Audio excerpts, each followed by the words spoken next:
Here the circulatory shock is a clinical pathological condition in which the CVS collapses and there is widespread hypoxia and high mortality. To have more clarity, let's go back to some of the basic concepts that in the CVS of a healthy person's normal cardiac output is 5 liter per minute. That is, in a resting human, the normal cardiac output is 5 liter per minute, and generally the volume of blood in the CVS is approximately 5 liter, and the capacity of the blood is also 5 liter. That is the reason whenever we puncture anywhere in our body, the blood oozes out. Because the CVS is 100% full, the cardiovascular system is 100% filled with the blood. Why the shock is produced? So whenever there is any disparity between the volume and the capacity, the shock is produced.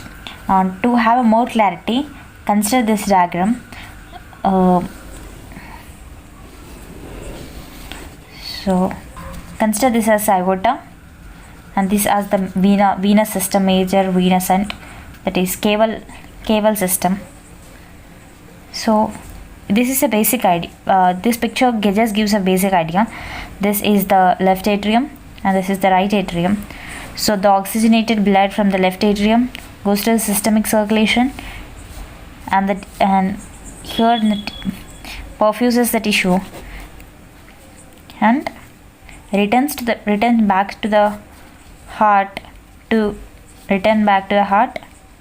via right atrium, via caval system to right atrium.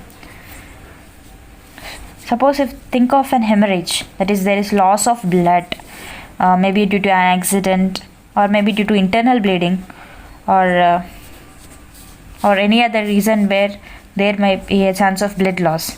So now the volume of the blood in the circulatory system, that is the cardiovascular system, drops down.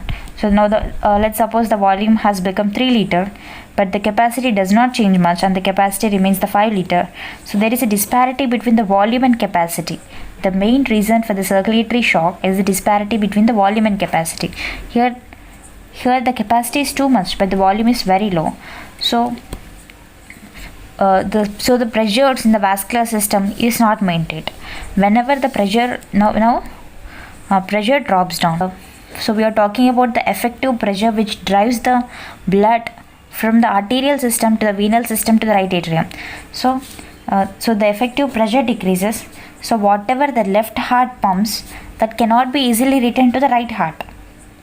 So because whenever the volume decreases, so venous return also decreases. Cardiovascular system cannot function well. That means it cannot whatever the blood that suppose if we take this as a tissue, this as a tissue, so exchange, so more venous pooling of the blood occurs, so there cannot be an effective exchange between the carbon dioxide and the oxygen in the tissue level. So the cardiovascular system cannot function well. So and the tissues, due to lack of oxygen, undergoes hypoxia. Going again back to our definition, that is, the cardiac shock is a clinical pathological condition in which the CVS collapses and there is widespread hypoxia. If the hypoxia is widespread, then it is called shock.